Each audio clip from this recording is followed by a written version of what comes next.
Mare? Uy, Mare, pasok ka! Hello po, tita. Ang laki na ng anak mo, Mare. Wow, tita, ang ganda mo at ang sexy mo pa. Talaga? At dahil dyan, may 5,000 pesos ka. Thank you po, tita. Oo nga, Mare, ang ganda ng damit mo. Gusto mo din ng pera? Oh, ang ganda din ng buhok mo, Mare. Ito pa. Ang bango-bango mo din, Mare.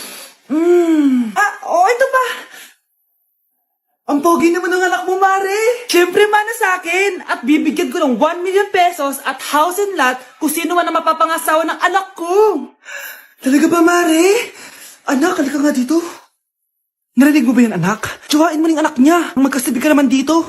Sige po, Nay. Ang gwapo mo naman. Pwede ba kitang tsuwain? Ayoko! Tingnan mo nga itsura mo. Ang pangit mo. Nay, anong ginagawa mo dyan? Pinapait ko lang ito lutuan natin. Uso kasi ito, anak. Uso, Nay? Bakit di na lang doon sa kusina? Sa sobrang init ng Pilipinas ngayon, ayan, pwede ka na magluto. Diba? Tipid sa gas. Grabe. Ang talino mo, Nay. Makakatipid na ako neto. Anak, check mo nga dyan yung sinaing ko. Okay na po to, Nay. Ano ba naman tong batang to? Tanghali na nakahilata pa din. Kala mo siya nagbabayad ng kuryente. A few moments later. Ako kainit. Sinakpatay na electric fan. Ang init na nga sa Pilipinas, tapos mapatay pa electric fan eh. Tay, ano yan? Ice coffee? Mainit na kape to, anak. Mainit na kape? Ang init na nga sa Pilipinas eh. Ang perfect nga nito, anak eh. Kasi mainit tapos mainit, di ba? Negative times negative equals positive. Perfect nga, Tay. Enjoy. Hala, late na ako. Ano to? Sinuspindi na ang face-to-face classes sa ilang paaralan sa bansa dahil sa sobrang init. Si Mr. Alarcon lang ang nakakuha ng 98 sa exam. Oh, ano kayo yan? Mga bobo! Tapos kayong lahat, Ano, perfect ano, kayo. Yan, ang yabang kasi. Buti nga sa kanya. Mr. Alarcon, bakit may bulak ka sa tenga? Kasi naman, ma'am, palagi niyo sinasabi sa akin na papasok dito tapos lalabas doon, kaya hinarangan ko na. 'Di ba? Aminin niyo, ma'am, talino ko doon. Class, lagi niyong tatandaan na hindi pinaparusahan ng taong wala namang ginagawa. So, ma'am, di niyo pa ako paparusahan? Bakit, Mr. Alarcon? Kasi di ko po ginawa yung assignment eh. Tali natin yung bag niya. Bilis! A few moments later. Yes! Sino nagtali ng bag ko? Tubuan sana ng bag sa mukha yun. Good morning, class. Maganda kayo dahil mag-quiz tayo. Ang lakas magpa-quiz ni ma'am. Akala mo naman nagtuturo siya. True, be. Hoy kayo! May sinasabi ba kayo? Ang sabi ko, ang lakas mo magpa-quiz. Akala mo nagtuturo ka. Hindi naman eh. Ganun. Minamalditahan mo ako. Tara, sa principal's office. So, bakit mo kinonduct tong research paper nyo? May choice ba kami, ma'am? Di ba sabi mo gawa kami na research? Bakit nyo kami tinatanong kung bakit namin kinonduct to? Sumasagot ka? Di ba question and answer tayo dito, ma'am? So, bawal na pala sumagot? Nilalaro nyo lang ata kami. Magpapakita na ako ng mga grades nyo at huwag kayong magreklamo kung bagsak kayo, ha? Okay, Scarlett, ikaw mauna. For sure, mataas grades ko. Ma'am, bakit bagsak ako? Bakit bagsak ka? Bakit? Pumapasok ka ba sa subject ko? Remember, class, taga-compute lang kami ng grades nyo. Kayo ang tagagawa. Ikaw, ma'am, nagtuturo ka ba? Walang iya ka. Puro ka lang naman kwento ng buhay mo, di ba? True. Ito ba yun sa exam? Alang isasagot namin sa enumeration, ma'am. Yung limang naging crush mo nung high school? Ma'am, pwede pa po ba ako mag-take ng quiz? Absent kasi ako kahapon eh. Hindi na. Absent pa, more. Tatamad-tamad ka kasi mag-aral. Nagkasakit po kasi ako, ma'am. Ano gagawin ko? Ma'am, pwede ba ako mag-quiz kahit absent din ako kahapon? Oo naman. Ito, magsimula ka na. Thank you po, ma'am. Bakit siya pwede mag-quiz, ma'am? Bakit? May problema ka ba? Oo, may problema ako. Favoritism ka. Palagi na lang sa samantha yung binibigyan mo ng chance. May galit ka ba sa akin, ma'am? Sabihin mo. Hindi ako galit sa'yo. Pero sa nanay mo, Oo, wag na wag mong dadama yung anak ko sa problema mo sa akin. Nay, anong meron? yung nanay mo, pabida. Dapat ako yung top 1 ng high school kami. Alam naman natin dalawa na deserve ko talaga maging top 1. Hindi kagaya mo, binabayaran yung school para tumaas ang grades. Totoo ba yun, Nay? Sinungaling ka! Mana ka naman pala sa nanay mo, Samantha. Nga pala, alam na ng principal yung pagiging favoritism mo. Good luck na lang sa'yo, ha? Okay, next, Scarlett.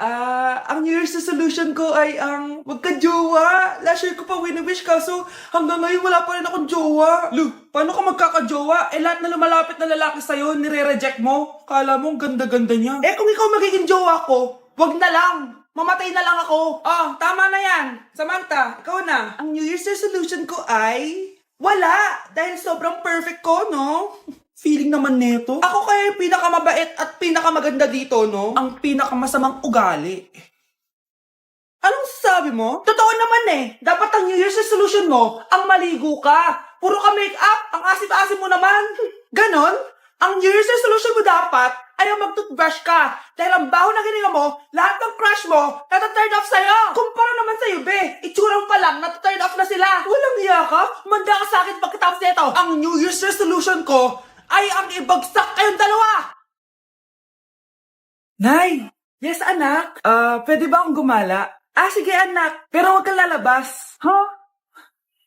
A few moments later. Nay, pwede ba akong maligo? Sige, anak. Pero huwag kang gagamit ng tubig. Nay, mag-swimming na lang ako.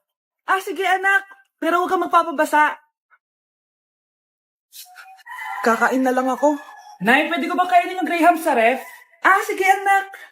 Pero huwag mo bubuksan yung ref. Matutulog na lang ako. Nay, pwede ba ako matulog? Sige, anak. Pero huwag kang pipikit.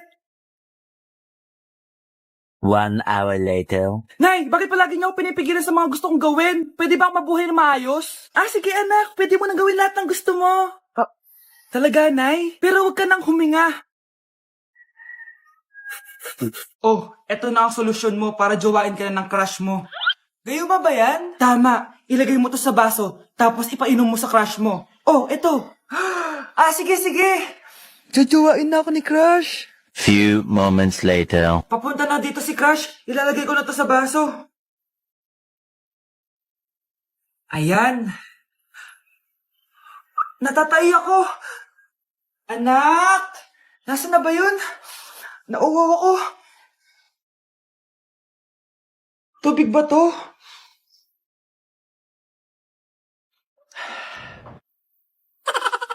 Ano yan, Nay? Ang gwapo mo naman. Jajawain na kita. Nay, napapano ka? Pakis nga. Nay, Andito na ako.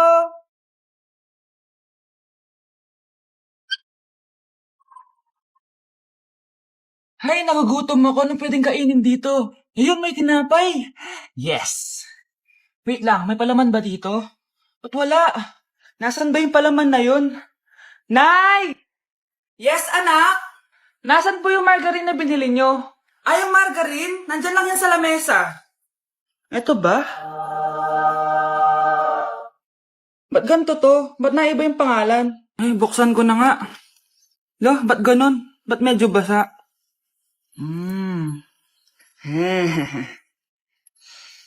Ba't ganon? Amoy sabon? Baka bagong flavor lang.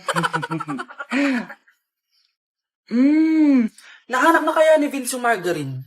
Wait lang nga. Nasaan na ba yung batang yun? Anak, nakita mo na ba yung margarine? Anak! Anak! Anak!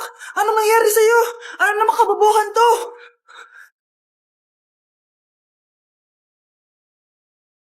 Bakit absent ka kahapon, Scarlett? Ma'am, nagkasakit po kasi ako. Nagkasakit? Tinatamad lang yan, ma'am. Papansin talaga tong si Samantha. Nasaan yung ebidensya mo na nagkasakit ka? Meron po akong excess letter, ma'am. Ay, access letter lang? Nasaan yung medical certificate mo? Medical certificate, ma'am? Hindi naman po pumunta ng doktor. Oh, paano ko malalaman na totoong nagkasakit ka? Ito po, ma'am, yung chat namin ng nanay ko. Ito po, ma'am, picture po ng thermometer na ginamit ko. Sus, kinuha mo lang yun sa internet eh. Papansin ka? Kulang sa pansin eh. Ay, hindi ko tatanggapin yan, be. Hindi kita i-excuse. Dapat medical certificate yung ibigay mo sa akin. Aba, ma'am, kailangan ka pang nagkakasakit, may medical certificate agad? Paano kung masakit lang yung katawan? Paano kung masakit lang yung puson? Kailangan mo ba agad ng doktor? Hindi kami mayaman, ma'am.